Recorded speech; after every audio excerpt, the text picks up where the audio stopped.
running through the grave, from the shadows to the screen. They decode what the silence means. Click subscribe, let the veil be torn. This is the news we've been waiting for.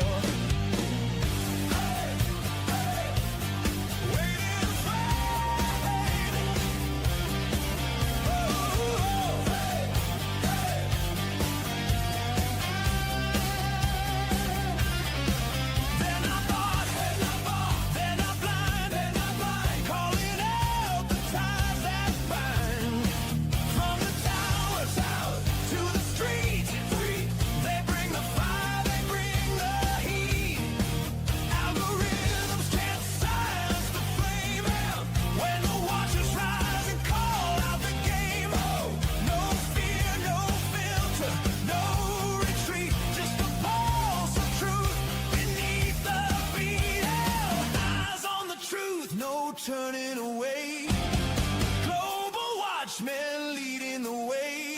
Every story, every thread, for the living and the misled. Raise your voice, let the signal soar. This is the news we've been waiting for.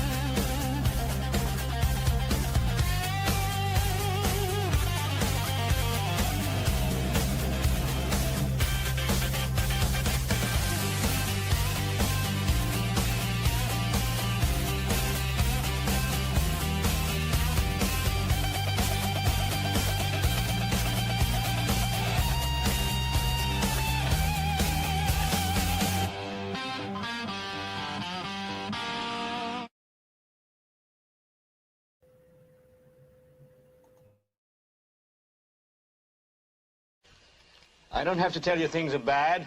Everybody knows things are bad. It's a depression. Everybody's out of work or scared of losing their job. The dollar buys a nickel's worth. Banks are going bust. Shopkeepers keep a gun under the counter. Punks are running wild in the street, and there's nobody anywhere who seems to know what to do, and there's no end to it. We know the air is unfit to breathe, and our food is unfit to eat. We sit watching our TVs while some local newscaster tells us that today we had 15 homicides and 63 violent crimes, as if that's the way it's supposed to be. We know things are bad, worse than bad. They're crazy. It's like everything everywhere is going crazy, so we don't go out anymore. We sit in the house, and slowly the world we're living in is getting smaller, and all we say is, please, at least leave us alone in our living rooms. Let me have my toaster and my TV and my steel-belted radios, and I won't say anything. Just leave us alone. Well, I'm not going to leave you alone. I want you to get mad. I don't want you to protest. I don't want you to riot. I don't want you to write to your congressman because I wouldn't know what to tell you to write. I don't know what to do about the depression and the inflation and the Russians and the crime in the street. All I know is that first, you've got to get mad. You've got to say, I'm a human being. My life has value.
morning, good afternoon, good evening, everybody, and welcome to Global Watchman News. My name is Lori Swan. Hope you guys are all doing well. If you are in the live chat, we do ask to keep it family friendly.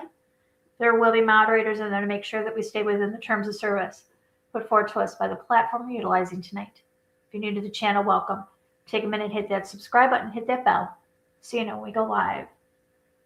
So I hope you guys are all doing well. This is, again, trying to get in a schedule, guys. Trying. Working on it. I am. I can tell you that tomorrow night, Dr. Joy will be with us regular time, and we're going to be talking with her. So, yeah, we're going to be getting back on schedule.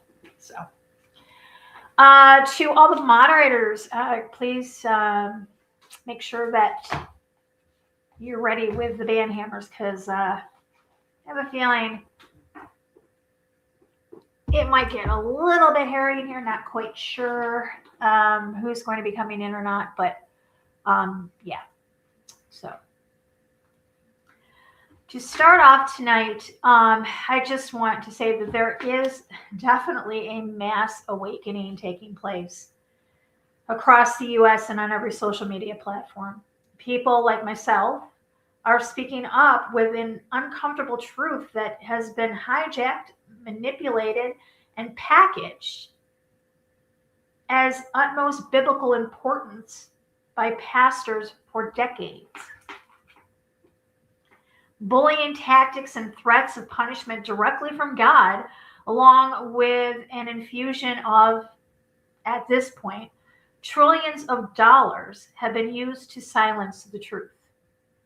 A small armor of man-made terms have been created, or I should say designed, to intimidate those brave enough to tackle this issue. This topic is so important to the end times eschatology that God didn't just warn us once, but he gave us the warning twice. I'm talking about Israel. I'm sure many people's ears just perked up.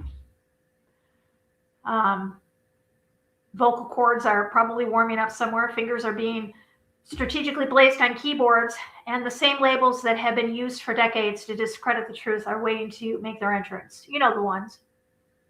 Anti-Semitic, replacement theology, God's chosen. Many other off-color words have been used. They've actually been thrown my way quite recently. You go over on my Facebook page and scroll through some of the thousands of comments I've gotten on my posts in the last week or so, you can see that, woo, I'm ruffling feathers. But it's good, because I have to tell you, the comment section is on fire. Let's just say that I don't think these people that are commenting negatively over there, I don't think they call their mother the names that they've called me. But it's, like I said, it's okay. No other topic except for maybe the rapture, or I should say lack thereof, causes such a primal, and some might say demonic, response. Truth is, Satan knows psychology. He knows psychological manipulation tactics. He also knows the Bible. He knows his time is short, it's running out, and he has to deceive as many people as possible. But he also knows that many Christians have never actually read the Bible. They rely on their pastors for interpretation. I mean, what's not to trust, right? A man of the cloth, a man, quote unquote, ordained by God. If they had to read the words for themselves, the verses instructing us not to do this may hold a higher power. Acts 5:29 tells us to obey God, not man. Matthew 5:14 warns us that following blind guides leads to destruction. Jeremiah 17:5-8 pronounces a curse on those who make mere flesh their strength rather than trusting God. Isaiah 8:11-13 instructs believers not to fear what people fear or join in on schemes, but to trust God. And Mark 7:7-9 explains that following human traditions over God's commands empty worship. So depending on human interpretation instead of the Holy Spirit is what most people do. They don't read it for themselves. They don't ask for discernment. They trust that the person that is up on that pulpit, whether it's priest, whether it's a pastor, whatever the label you have at your church, you trust that person to give you the truth. You're probably saying, but Lori, my pastor's different. He truly is a man of God. Is he? Does he preach about sin and the consequences of sin? Does he sugarcoat it? Does he speak with authority, or does he depend on the same few sermons on a loop? Does he actually use a Bible? There's a good one. Many megachurch pastors don't. But wait a minute, Lori, I feel so good when I leave there. We sang, we danced, we prayed. Some even went early to pray the rosary with fellow parishioners. Some made time the day before to come in and decorate the church for the holiday of Christmas, Easter, and some even came in and prepared food and snacks for the trick-or-treaters. If any of these ring true, I can assure you, your pastor isn't any different. Truth is, many pastors won't tell you this, but if you attend a 501c3 church, your pastor won't ever be able to speak about many topics. Let me pull up what I have about a 501c3 church. Where is it? I've got a lot here for us tonight. Let me go to my Facebook real quick. A lot of people don't understand, or they don't even realize that a 501c3 church, your pastors are limited on what they can or what they can talk about. They're totally limited. Here it is. Okie dokie. And let's pull it up on the screen. Share screen. There we go.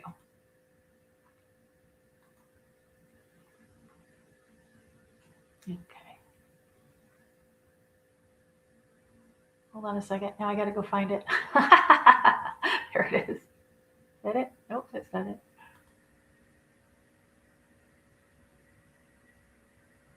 Give me just a second. There it is. Okay. Like I said, I've got somebody pulled up. Okay. So here's 35 things that an IRS-approved church cannot do. Okay. Essentially, when a church files for a 501c3 status, they take God out of the leadership role and they place government in its place.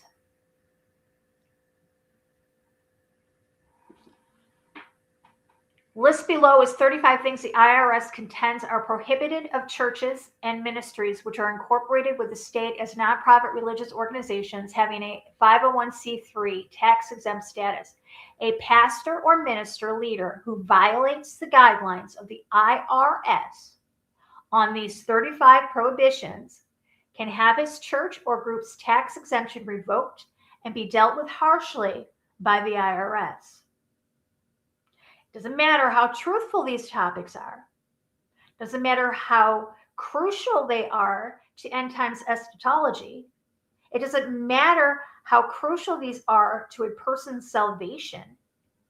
Your pastor cannot talk about these things.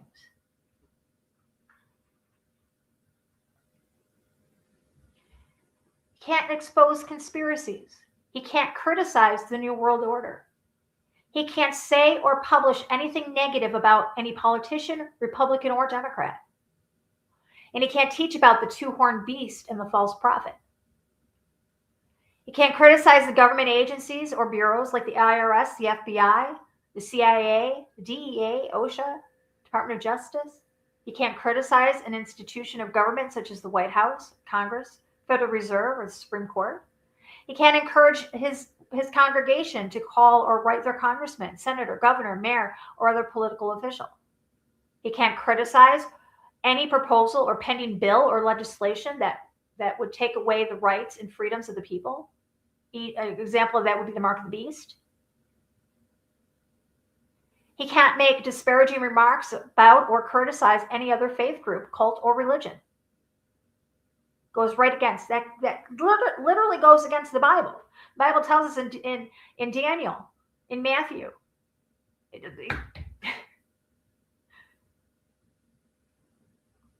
tells us to not have any association with these things, but to expose them, to reprove them, test all things. Can't expose or criticize the new age movement. Can't push anything homeopathic as far as medicine. He can't support or encourage a law-abiding citizens militia. He can't support or encourage the Second Amendment, the right of the people to keep and bear arms. He can't discourage young women from getting an abortion or endorse the pro-life movement. He can't teach that abortion, especially partial birth abortion, is murder and is the killing of innocent babies. He can't identify homosexuality as a sin and an abomination of God. He can't express an opinion on any topic or issue about these things. He can't have an opinion on it. And if he does, he can't tell you it. He can't appeal to people's emotions by employing an evangelization method, such as fire and brimstone preaching.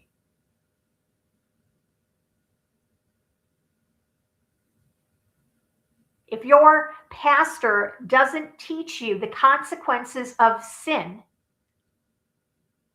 it's because he can't. He can't identify any threats to Christianity. He can't discuss subjects or topics the IRS deems sensationalist. He can't criticize well-known public figures or institutions like the IRS. He can't discuss topics, criticize well-known figures or institutions the IRS deems worthy, such as the super rich elite, international bankers, Hollywood movies industry, etc. He can't publish or broadcast information on any topic without giving credence to the opposing viewpoints of Christ's enemies. He can't publish and offer books, tapes, or products that expose the elite plot against humanity and God. He can't criticize the Pope or the Vatican or contrast the New Catholic Catechism with the truths found in the Bible. Only liberal churches are permitted by the IRS to criticize the Catholic Church, apparently. He can't criticize the United Nations or the globalist groups such as the Council of Foreign Relations, the Bilderbergs, the Trilateral Commission. He can't criticize the Masonic Lodge, the Order of Skull and Bones, or other secret societies. He can't highlight or otherwise bring attention to immorality of public officials or corruption in government. He can't complain of government's wrongdoing or injustice, such as what's happened at Waco or Ruby Bridge or elsewhere.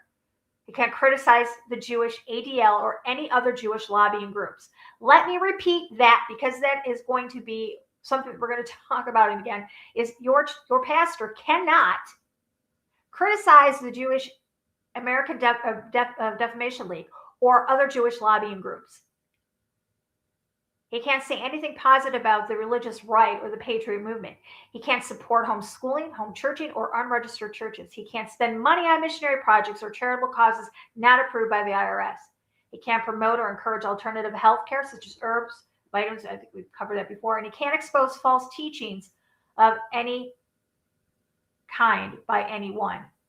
He can't support or encourage persecuted Christians suffering under anti-Christian regimes in Red China, Cuba, Russia, Israel, Saudi Arabia, and the United States, or elsewhere. He can't ordain a pastor whose training or qualifications are not approved by the IRS.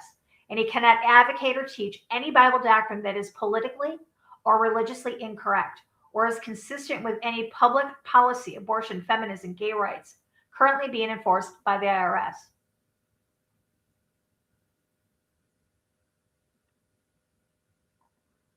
Why is the government defining what a pastor can talk to his congregation about? Well, when he signed that paperwork for your 501c3, he took God out of the leadership role of that church and he placed the government in its place. God doesn't run that church. So if you're going to one of those churches, if I were you, and I know it's hard, Dave and I have been trying for years to find a non-501c3. Hard to find, but they are out there. Now, numbers 8, let's go up to 8 because I have these written down. What's number 8? 8, making disparaging remarks about or criticize any other faith, group, cult, or religion. Number 15, express an opinion on any subject. No, that wasn't another one. 17, discuss or identify threats to Christianity. Again, kind of what we're talking about tonight. Number 19, criticize well-known public figures or institutions that IRS deems worthy, such as super rich elite, international bankers, Hollywood movie industry. And number 33, support or encourage persecuted Christians.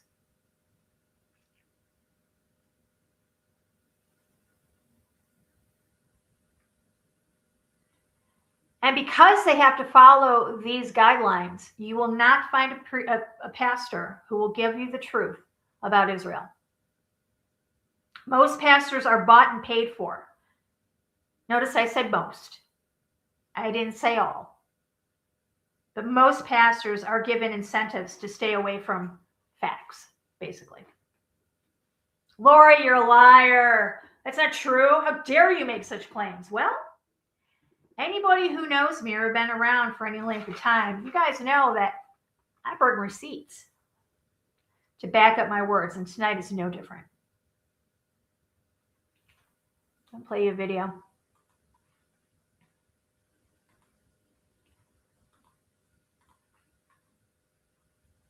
Let me just do this. After I'm done with something, I'm just going to close it down. That'll be better for me to be able to find.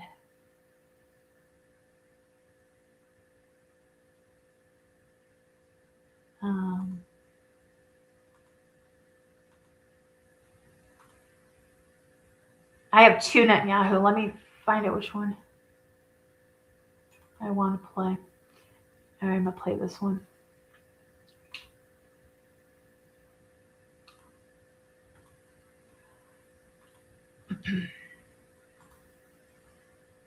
Okay. אבל אנחנו הולכים למסלול התנגשות עם הממשלה. Oops. Okay, hold on a second. Let me do this. I'm going to start it over, and I'm going to mute it actually, and I'm going to read what he's saying, and then I'll play it again, and you guys can do that. I'm going to mute it, and I'll play it. And he's saying, reporters says we don't have America with us, and he says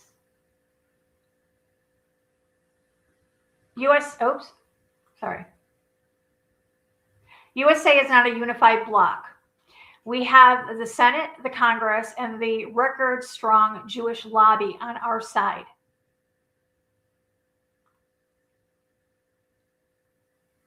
Come on, play. We have a strong influence over the general support in America. America won't force us into anything. He's basically, let me play it again so you can hear him. Just say it in his own words. למסלול התנגשות, אבל אנחנו הולכים למסלול התנגשות עם הממשל האמריקאי. ארצות הברית זה לא מקשה אחת, זה לא מקשה אחת. יש את הסנאט, יש את הקונגרס, יש את הכוח היהודי שהוא עצום, יותר חזק משהיה אי פעם. יש דעת קהל, יש לנו כוחות כבירים בדעת הקהל שמתנגדים למדיניות הזאת, גדולי הפרשנים. אמריקה לא תכפה עלינו דבר, אם לא... America won't force us into anything, he says. Okay. I have one more.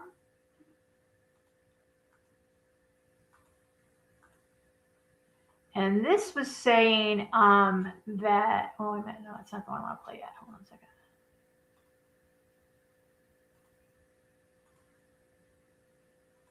And I guess that's the only one I'm going to play for right now. Anyways, that's the only one I'm going to play for right now. Okay. In late 2025, reports emerged indicating that the Israeli government, through third-party firms, initiated a multi-million-dollar campaign to influence American evangelical pastors and churchgoers to strengthen support for Israel amid declining popularity. So, let me move my paperwork here. And find what I'm looking for.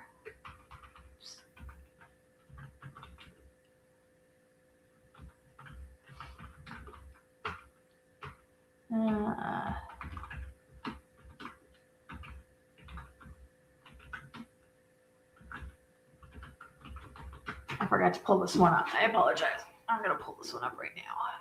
Here we go. This is going to come out of the Israeli Times. So we got it straight from the horse's mouth, you might say.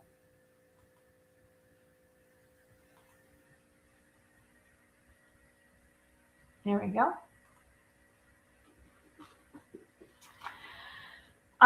So it initiated a multi-million-dollar campaign to influence American evangelical pastors and churchgoers to strengthen support for Israel amid declining popularity. This initiative included offering expense-paid trips to Israel, stipends for content creation, and high-tech digital targeting in and around U.S. churches. We're going to get to that in just a little bit. California-based firm, it's called Show Faith by Works, LLC, registered last September as a foreign agent for the Israeli Ministry of Foreign Affairs. They kicked off their new firm by offering stipends to pastors to record messages and create content for social media. Now, they assisted the Israeli Foreign Ministry and the Friends of Zion Museum. Do you guys remember when the politicians received that all expense paid trip to Israel last year? Well, they also did that with the Christian leaders. So they offered 1,000 pastors and Christian leaders an all expense paid trip to Israel last December. So that was just last month.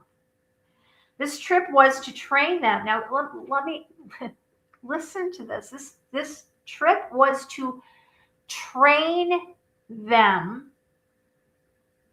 as quote unquote ambassadors to counter anti-Semitism and anti-Israel sentiment. Israel pledged between $3.2 million and $4.1 million to be used to influence over 3.8 million Christians in the western U.S. states.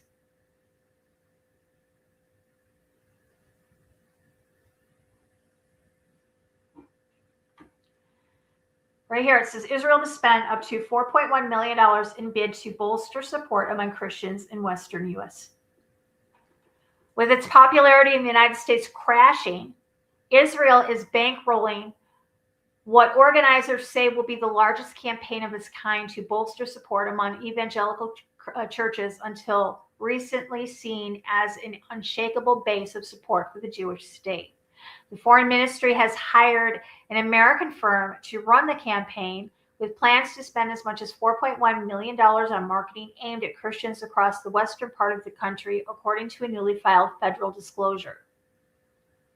The documents filed last week under the Foreign Agents Registration Act. Now, this was filed in December. Reveal that Show Faith by Works LLC will execute what it bills as the largest Christian church geofencing campaign in U.S. history. A newly formed company with a San Diego address, Show Faith by Works, is run by Chad Shinnick a prominent Christian conservative activist in California. The initiative is designed to reach churchgoers with digital ads that are explicitly pro-Israel and anti-Palestinian, while dispatching a mobile October 7th experience exhibit to church parking lots and Christian colleges. I don't know what that is. I don't really want to know, but I'm sure it's something twisted if it's coming from them. The campaign adds a new prong to Israel's U.S. communications blitz, complementing a $1.5 million per month. Okay, this is in addition to a $1.5 million per month contract for AI-driven social media activity with former Trump campaign strategist Brad Parscale, and a contract with a firm called Bridge Partners to create an influencer network called the Esther Project. So I was wondering why I could post anything and it doesn't really get a lot of push, not a lot of interaction. But tell you, I push something about Israel. Woo! Literally thousands of comments. And like I said, some of them are not very nice.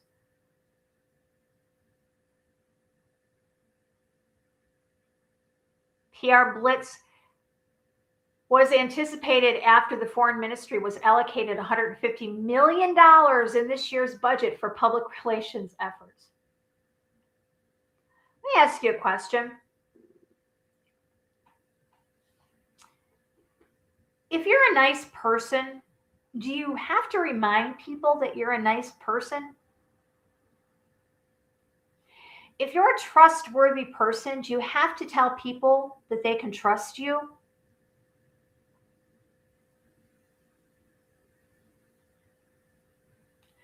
Israel is spending an awful lot of money to make sure that A, no one says anything bad about them.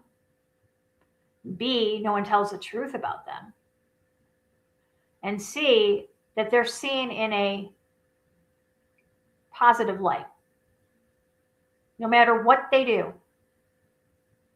You could see a rabbi with a bad haircut and say, dude, you got a bad haircut. Yeah, anti-Semitic. That's hate. You're hateful. No, I was just telling the truth. You got a bad haircut, dude. You are not allowed to talk negatively about them on any front. Nothing. You can't hold their feet to the fire on a damn thing they do. Because you're anti-Semitic. You're hateful. You can't talk about them. They're God's chosen. And if you speak the truth about them and you say, no, they're not. Oh, replacement theology. No, actually, you guys are the ones with the replacement theology. You replaced Jesus, who was foreshadowed through the entire Old Testament. The entire Bible leads to Christ, but they want you to think that the Bible leads to them. That's replacement theology.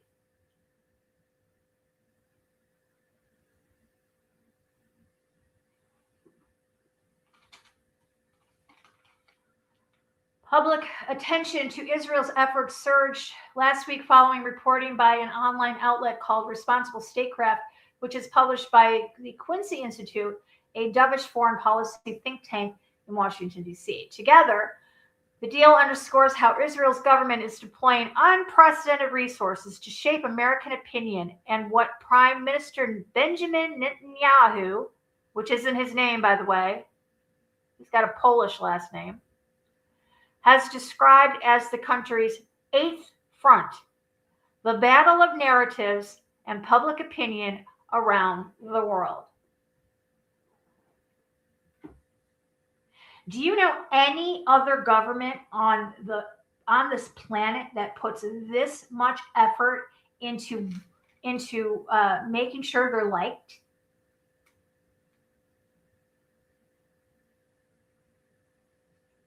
You got to ask yourself. That's not normal.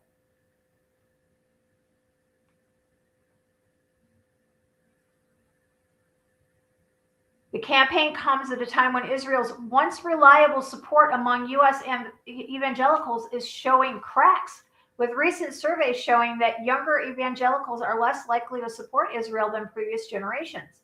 Americans, through initiated months earlier, the campaign also comes shortly after the assassination of Charlie Kirk, who was perhaps the most prominent evangelical pro-Israel voice speaking to young Americans. Guys,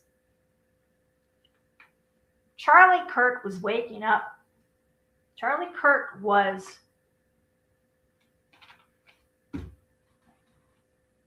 his eyes were being open to the truth about those people. I believe that's probably what got him assassinated. I have a couple theories about that, but that will come with my with my Kirk video, which I'm hoping I really want to get it done. I'm really tired of doing it. But why don't you take a listen? Have been pushing the exact kind, Jewish communities have been pushing the exact kind of hatred against whites that they claim to want people to stop using against them. Now, I don't like generalizations. Not every Jewish person believes that. But it is true, the Anti-Defamation League was part and parcel with Black Lives Matter. It is true that some of the largest financiers of left-wing anti-white causes have been Jewish Americans. They went all in on woke, and it wasn't just ADL. It was some of the top Jewish organizations in the country that have done that. In fact, we have seen this with the recent retreat of Jewish donations that are no longer going to be administered to colleges, right? Mark Rowan, Leon Kaufman. Can we get that full list? It's very powerful. The part of the, so that's totally true. And by the way, Tucker Carlson reinforces this. So I'm going to it was quite a day on the internet. Tucker Carlson was interviewing Candace Owens. We have Candace Owens coming up next hour. And Tucker Carlson mentions that Jewish Americans have primarily been financing cultural Marxist ideas. We said this, by the way, last week, and people came after us. We were on top of it. We actually said it in a different way. We said, I'm glad that Jewish Americans are reconsidering their financing of cultural Marxism.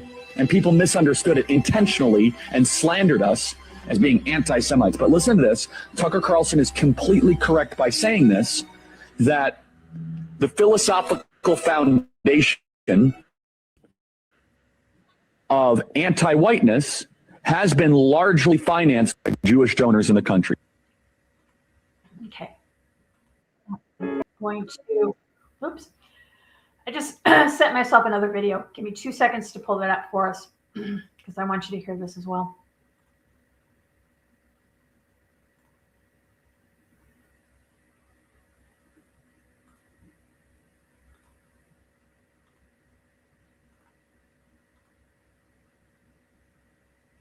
And Jewish donors, they have a lot of explaining to do, a lot of decoupling to do, because Jewish donors have been the number one funding mechanism of radical, open border, neoliberal, quasi-Marxist policies, cultural institutions, and nonprofits. This is a beast created by secular Jews.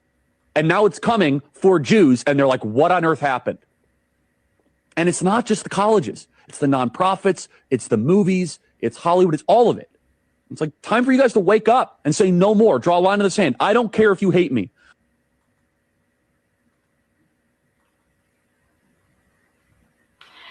If you read something on the internet, on social media, because I guess Israel is going to be giving him some kind of an award for his support of Israel.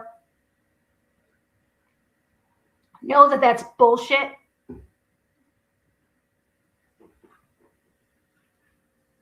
Charlie was calling into question the events that happened on October 7th, he was calling into question whether there was a stand-down order.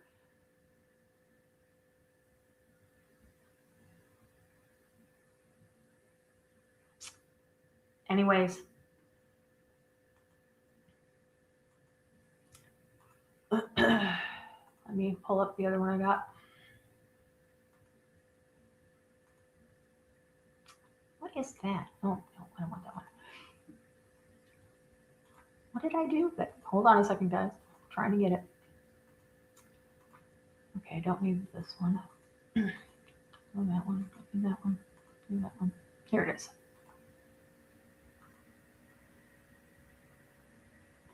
Share screen. Here we go.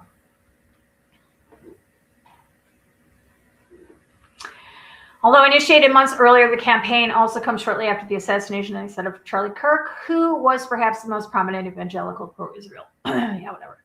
According to invoices attached to the filings, Show Faith, which was formed on August 5th, expects to receive more than $3.25 million over 5 months, paid in equal installments routed through the global ad giant Havas Media, while also floating an ideal additional budget of $835,000 for equipment and expansion. The firm reported receiving an initial payment of about $326,000 on September 18th, days before it formally registered with the Department of Justice Department as a foreign agent. The arrangement mirrors the structure of the Parscale and Bridges contracts, which also list Havas as an intermediary, pointing to the company's role in coordinating Israel's foreign agent activities in the United States. Show Faith's scope of work blends high-tech targeting with old-fashioned religious outreach. Campaign documents detail plans for geofencing, a technique to target ads to worshipers' phones within a specific geographical boundary around churches and Christian campuses in California, Nevada, Arizona, and Colorado. Now, I want to remind you that what I said earlier. I said that they were going to, Israel pledged $3.2 million, between $3.2 million and $4.1 million to be used to influence over 3.8 million Christians. 3.8, those 3.8 million Christians are just in these areas of California, Nevada, Arizona, and Colorado. They haven't even touched the rest of the country yet. That's a lot of money to pump into public relations. I'm not even going to call it public relations. That's a lot of money to pump into propaganda, because that's exactly what it is. Blatant propaganda. Gaslighting 101. That's why people come at you when you put the truth out about who they are. They come at you because they've had decades. I'm going to be 60, and it's happened my entire life. So I know it's happened, people that are listening, your entire lives. So you're talking about decades of gaslighting people into believing that these people are somehow morally superior, religiously superior, and somehow can do whatever they want and not face consequences and not be called out about it.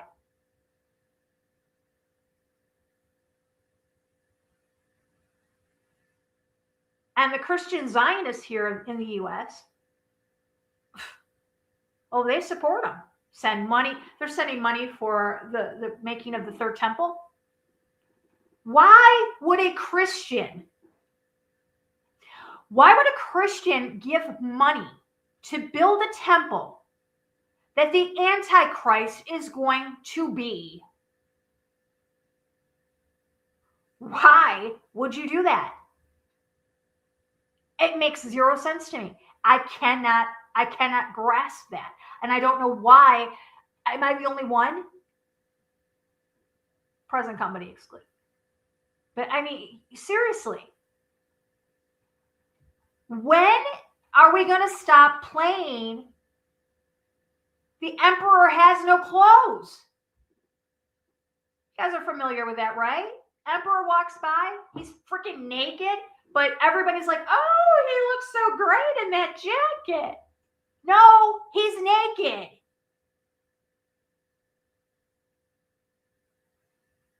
We're doing the same thing with Israel. Same exact thing. They can do whatever they want. Whatever they want. Crimes against humanity. Charlie Kirk talked about how he knows for a fact, he knew for a fact before he was assassinated, that Bibi has in place a plan to exterminate Gaza. I'm not sticking up for Hamas. Not at all. They are a terrorist organization, but they're also being funded by the same people who are trying to get rid of them. Remember? Problem, reaction, solution. Do you know how many Christians live in Gaza?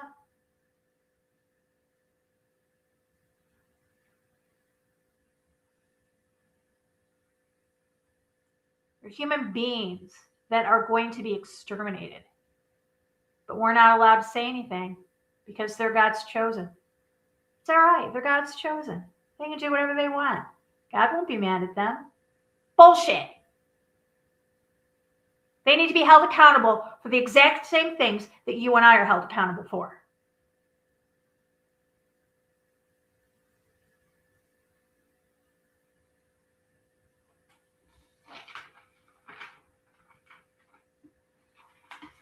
We can't depend on our government.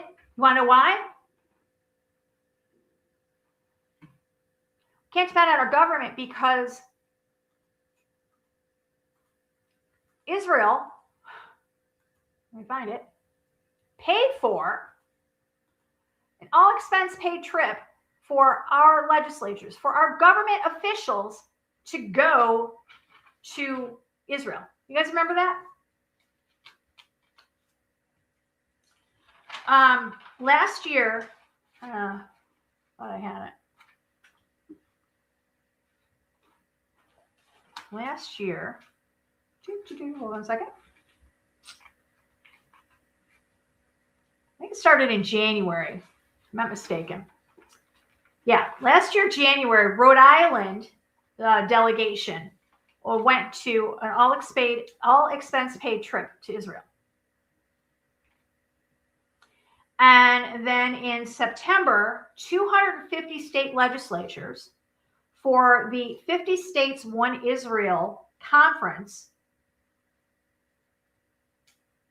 went to Israel. What's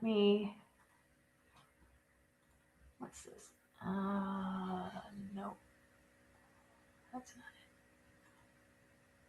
it. They went to Israel.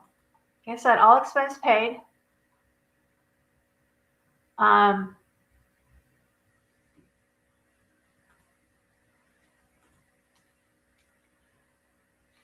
50 states. Yeah, I have a picture of it. Hold on a minute. Media. Where's my media? Where'd it go? Here it is. There you go. That right there. There right there is a picture of our,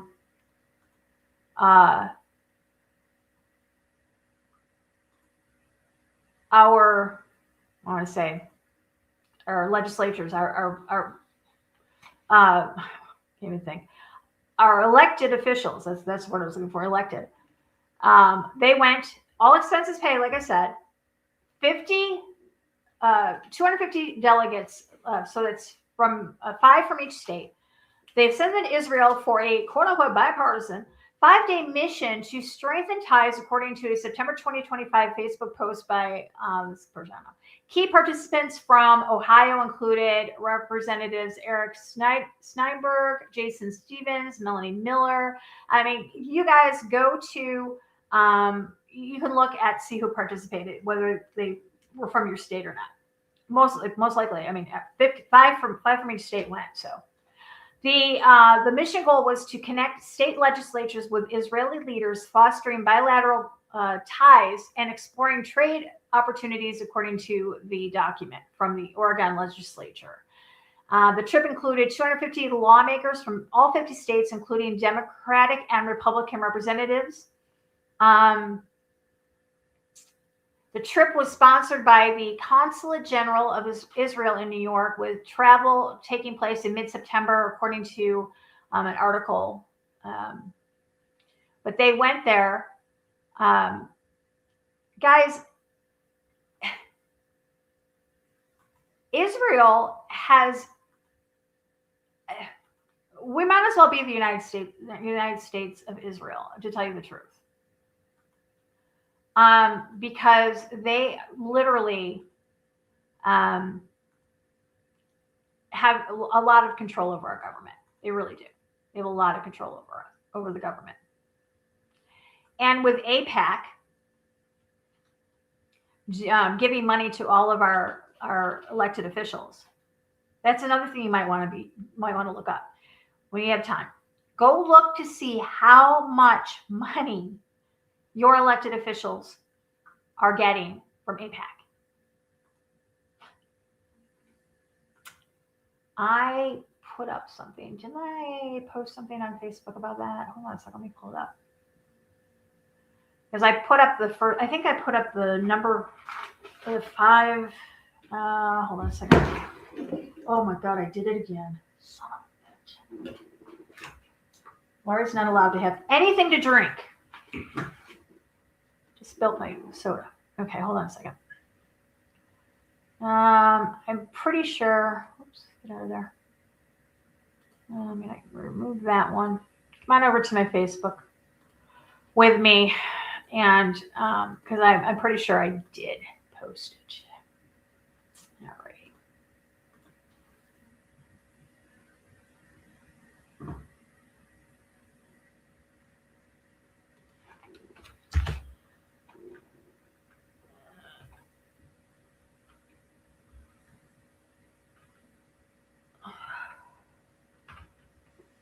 Oops. Pretty sure I did AIPAC. Let's do posts from me. Ooh. Okay. Oh, I did. Okay, here we go.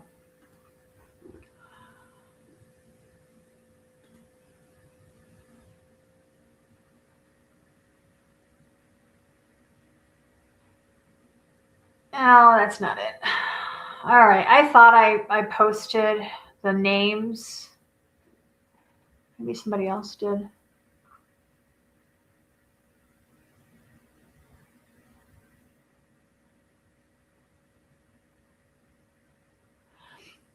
Yeah, this is the one. Okay, so out of 535 members of Congress, only 10 of them do not take AIPAC money. That's 98.2% of Congress is paid for by Israel.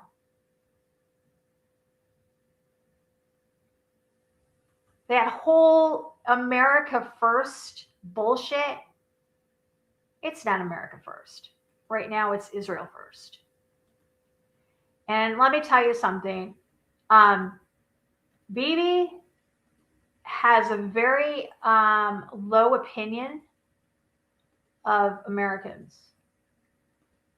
Here is a video where he says that one Israeli life is equivalent to 40 Americans. Let that sink in for a second.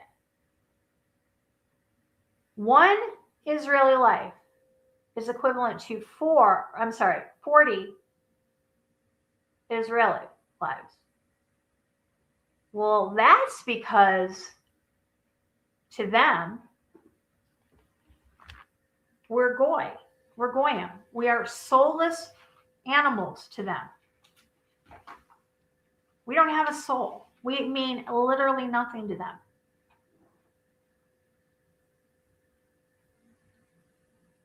Our money is literally going to a nation that despises us, who, when the time comes, is going to be supporting the Antichrist, which will be their Messiah. This is the Messiah they're waiting for. And when the Antichrist wages war against the Christians, the believers, who do you think is going to help them? The lair.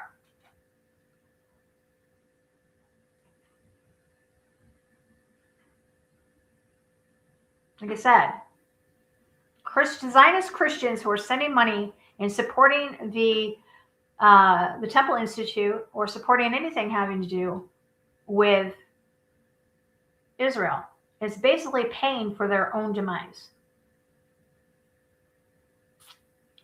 But you can't tell them anything because you're the bad guy. You're the one that's talking replacement theology. You're the one who's anti-Semitic. No, I'm not. And you know what? That term, the term anti-Semitic used to intimidate me.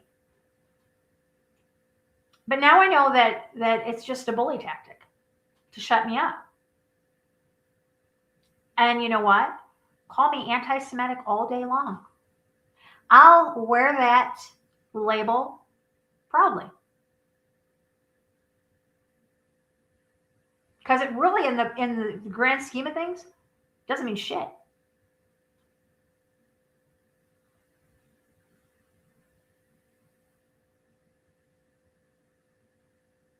I do not support a religion who denies Christ.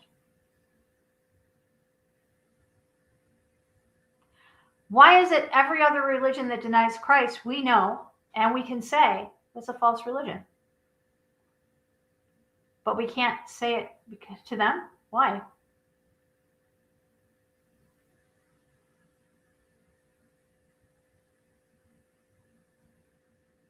The entire Bible foreshadowed the coming of Jesus Christ, not the rising up of Israel. Their time's coming. It is. In Luke, we're told that Jerusalem will be trodden down until the time of the Gentile is fulfilled, which is the second coming, when Christ comes. And he brings the new Jerusalem. He brings new Jerusalem with him. We're not going to be taken up in some clouds and live up. No, we're going to live here in New Jerusalem. Our Messiah is bringing it with him. And I pray that these people come to Christ, because that's the only way to salvation. No man comes to the Father except through me, he says. I am the way, the truth, and the life. He is our salvation. They denied him. They denied him. And he told us that. Many will come in my name. But I come and you deny me. He told the Pharisees, if you truly were of Abraham, you wouldn't be trying to kill me.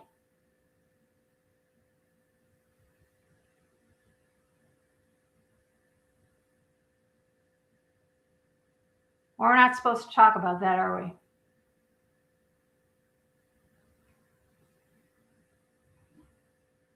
Not supposed to talk about those truths. Not supposed to talk about those facts. Take a listen. In fact, what happened on October 7th when over 1,000 people were massacred in one fell swoop? That's equivalent to about 40,000 Americans massacred. You can imagine what would happen. You know what happened when that happened to you, okay? Absolutely. Well, it happened in Pearl Harbor. You had 2,000 Americans killed. You went to World War II, and you knocked out Japan and Germany. It happened again in 9/11. You had almost 3,000 Americans butchered in New York. You went into Iraq and to Afghanistan, and you dealt with it. So Israel obviously received a blow that is 40 times bigger than that. okay?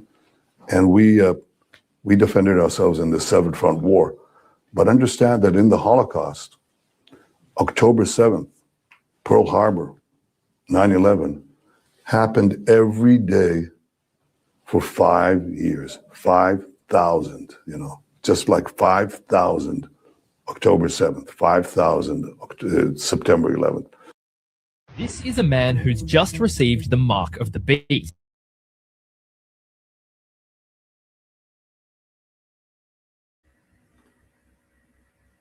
Do you hear that? Oh, they think they are so superior. Just so superior. And I know for a fact, I've heard of many, many videos of Netanyahu pretty much laughing at us. They're much laughing at us. I mean, we've sent them trillions of dollars since 1948. We paid for their defense system.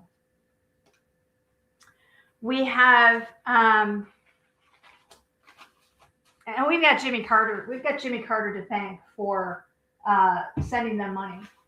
Because what happened was, if you go look up the Camp David Accords,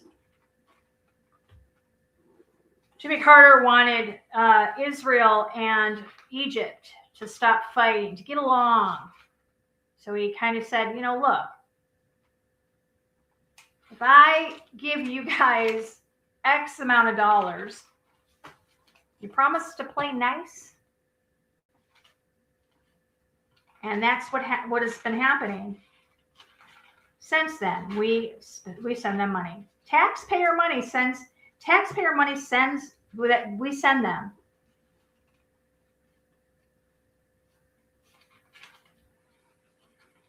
We're not allowed to talk about any of that. And Netanyahu hasn't come right out and stated that Israel controls the United States government, but he has bragged about his influence. In 2001, there's a recording that shows Netanyahu claiming the U.S. is easily manipulated and tracking monetary influence on elected officials and those possessing dual citizenship with Israel. It's not hard to see the almost symbiotic relationship that we have with Israel. It's really not hard to see. Personally, I do not believe that anybody who is an elected official should be allowed to have dual citizenship with any place, any country. Because what comes into play is alliances, who you're loyal to.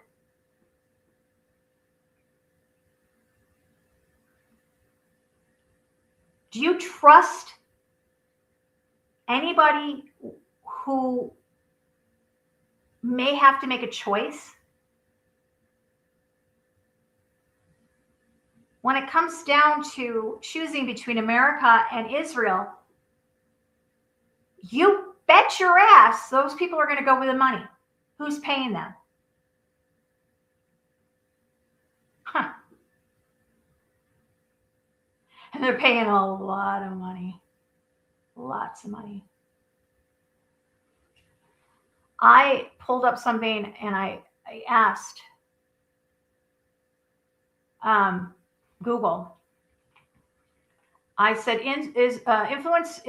influence Israel has on American politics and policy.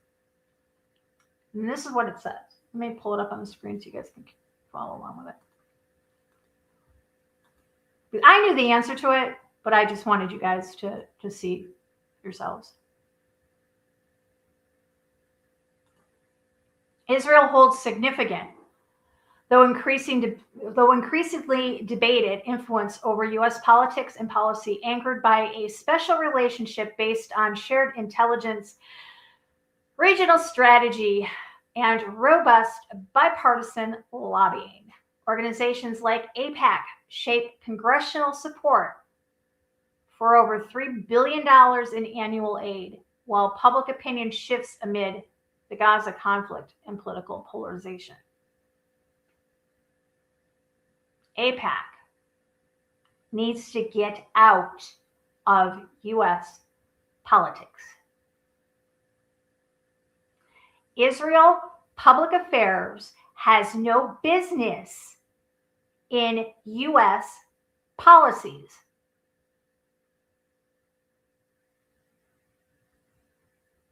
You cannot be confident of an elected official's loyalty when they're getting paid by a foreign agent.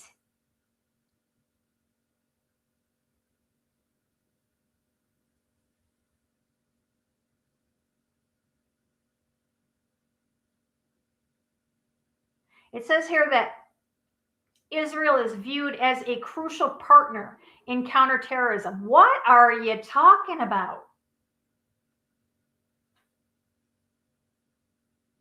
If you want to listen to conspiracy theories, 9/11, well,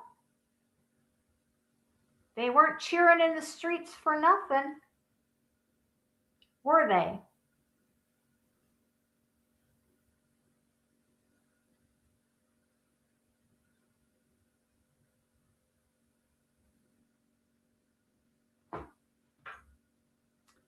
Pro-Israel narratives have historically held sway. Although current shifts are occurring with increased public scrutiny of U.S. support for Israeli actions. Yeah. An immense pressure exerted by lobbying, including efforts against politicians seen as hostile to Israel, is facing, as of late 2025, increased scrutiny following the Gaza conflict. The unconditional support for Israel is undergoing a profound shift as more lawmakers question aid and express concern over humanitarian issues, with some Democrats demanding strict conditions on weapons usage. While many may argue the alliance is vital,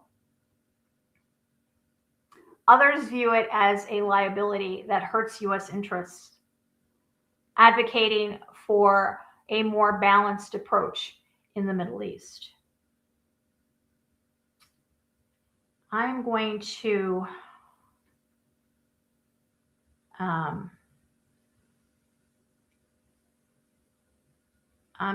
put us on a 5-minute, or not even a 5-minute. I'm just going to put us on a break here for just, wait a minute. Hold on. Maybe I can find it quickly. All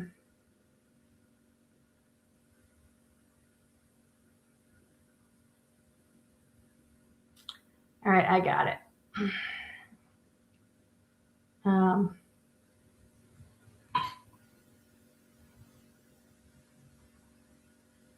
gonna play a video because every American needs to question this, and every politician needs to be reminded of this, because it's definitely, you know what? Let me do something. Let me find this. Let me try this. I mean, it's uploading onto my phone.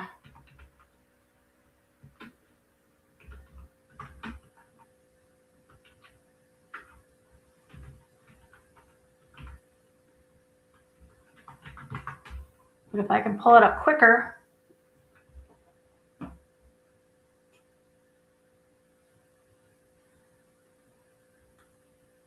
Hopefully this is the one. Let's take a listen.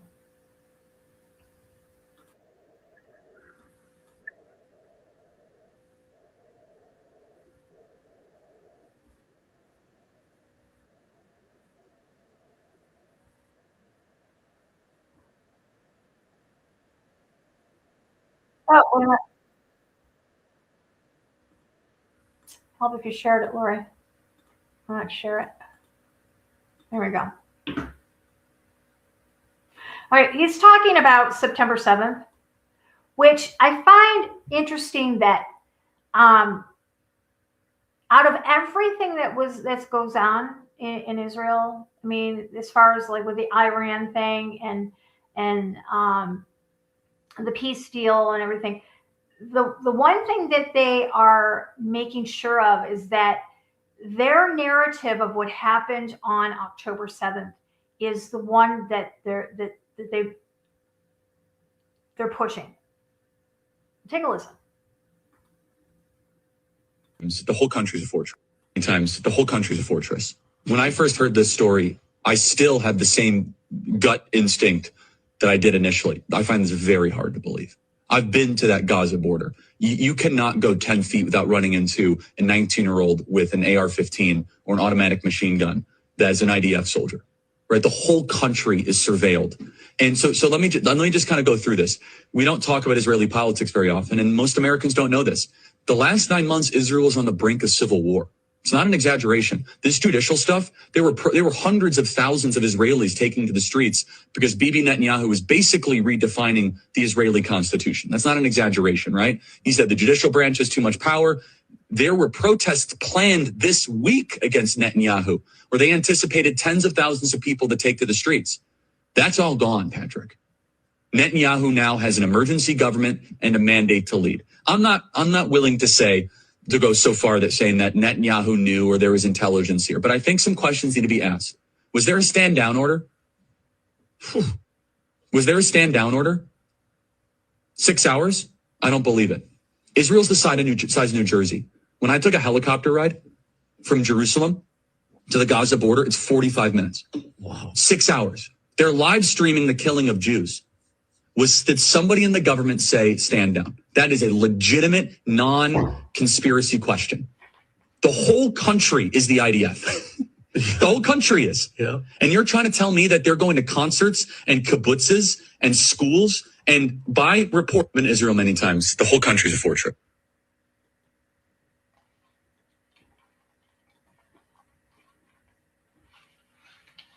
But if we ask that question, we get you're anti-Semitic, you're hateful, you're a liar.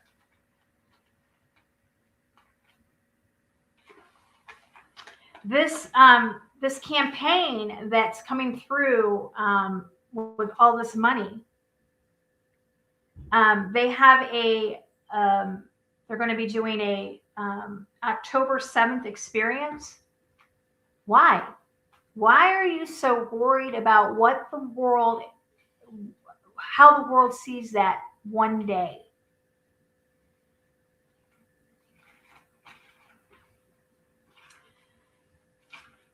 Israel doesn't want to talk about the fact that they have what is known as the Hannibal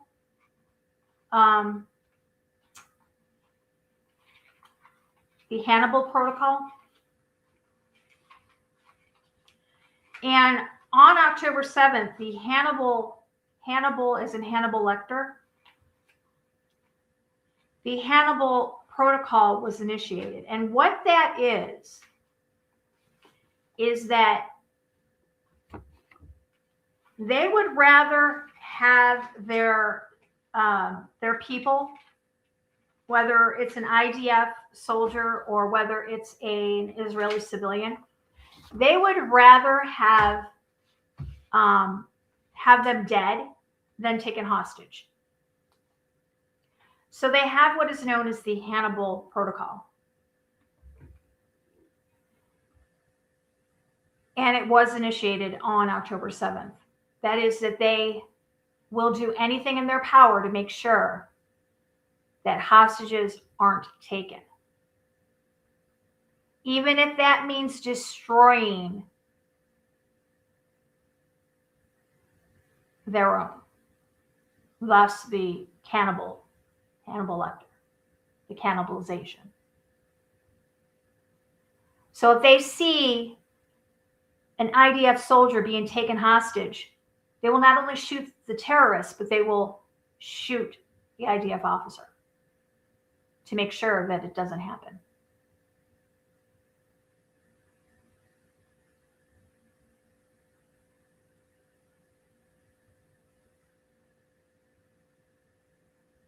Israel's far from innocent on anything.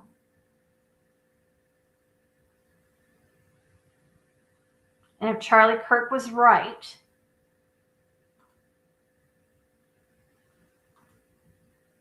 then Bibi's not done with him yet, or done with them yet. Let me see if I can find one more video for us to watch, and we're going to wrap it up.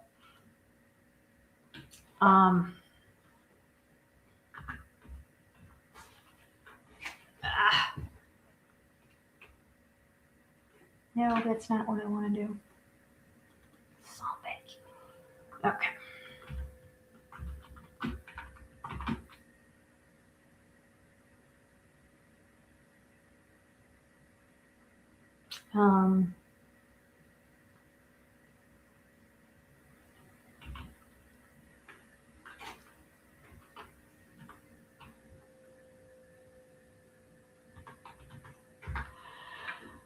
Try to find it.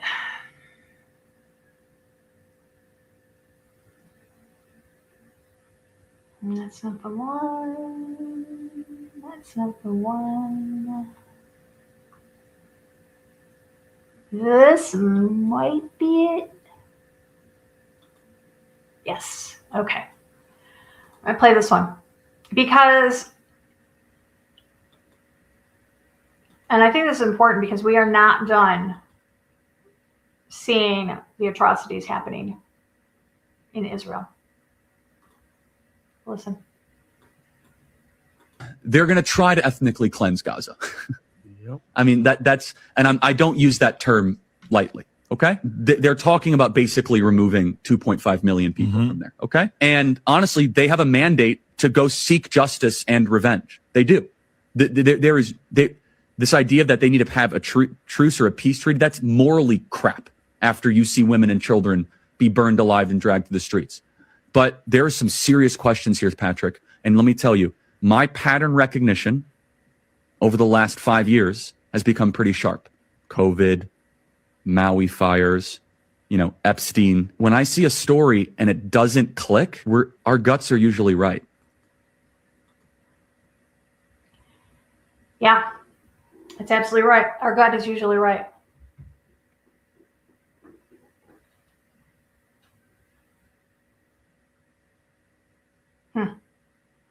All right, guys, that's all I got for you. Tomorrow night, Dr. Joy Pugh is going to be in-house. We're going to talk about Venezuela, but we're not going to talk about the capture of Maduro. We're not going to talk about the Trump administration. We're not going to talk about the left losing their minds over it.